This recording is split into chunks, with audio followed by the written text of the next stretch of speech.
श्री हरि विष्णु। आज हम सुनेंगे कार्तिक मास महात्म्य कथा अध्याय 24 का वर्णन। राजा पृथु बोले, हे मुनि श्रेष्ठ, आपने तुलसी के इतिहास, व्रत, महात्म्य के विषय में कहा। अब आप कृपा कर मुझे यह बताइए कि कार्तिक मास में क्या और भी देवताओं का पूजन होता है? यह भी विस्तार पूर्वक बताइए। नारद जी बोले, पूर्व काल की बात है। साह्य पर्वत पर करवीकर में धर्मदत्त नामक विख्यात कोई धर्मज्ञ ब्राह्मण रहते थे। एक दिन कार्तिक मास में भगवान विष्णु के समीप जागरण करने के लिए वे भगवान के मंदिर की ओर चले। उस समय एक पहर रात बाकी थी।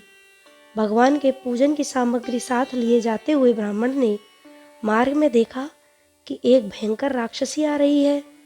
उसका शरीर नंगा और मांस रहित था। उसके बड़े बड़े दांत, लपकती हुई जीभ और लाल नेत्र देखकर ब्राह्मण भय से थर्रा उठे। उनका सारा शरीर कांपने लगा। उन्होंने साहस कर पूजा की सामग्री तथा जल से ही उस राक्षसी के ऊपर प्रहार किया। उन्होंने हरि नाम का स्मरण करके तुलसी दल मिश्रित जल से उसको मारा था, इसलिए उसका सारा पातक नष्ट हो गया। अब उसे अपने पूर्व जन्म के कर्मों के परिणाम स्वरूप प्राप्त हुई दुर्दशा का स्मरण हो आया। उसने ब्राह्मण को दंडवत प्रणाम करके इस प्रकार कहा, ब्राह्मण, मैं पूर्व जन्म के कर्मों के इस फल से इस दशा को पहुंची हूँ। अब मुझे किस प्रकार का उत्तम गति प्राप्त होगी?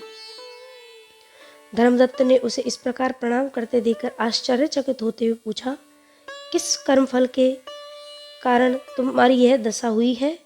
तुम कहाँ की रहने वाली हो?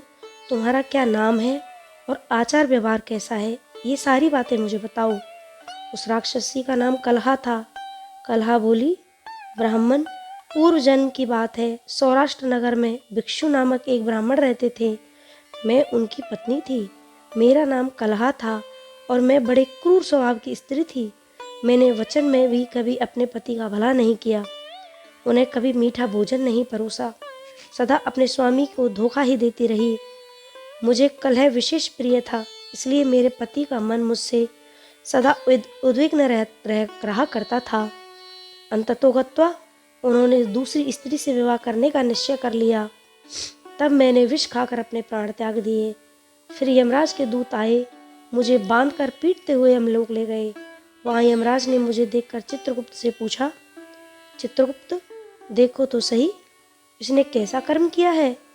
जैसा इसका कर्म हो उसके अनुसार यह शुभ या अशुभ प्राप्त करे। चित्रगुप्त ने कहा, इसका किया हुआ कोई भी कर्म शुभ नहीं है। यह स्वयं मिठाइयाँ उड़ाती थी और अपने स्वामी को उसमें से कुछ भी नहीं देती थी। इसने सदा अपने स्वामी से द्वेष किया है, इसलिए यह चमगादुरी होकर रहे तथा सदा कलह में ही इसकी प्रवृत्ति हो के रहे। इसलिए यह विष्ठाभोजी सूकरी की योनि में रहे। जिस बर्तन में भोजन बनाया जाता है उसी में यह सदा अकेली खाया करती थी। अतः उसके दोष से यह अपनी ही संतान का भरण करने वाली बिल्ली हो।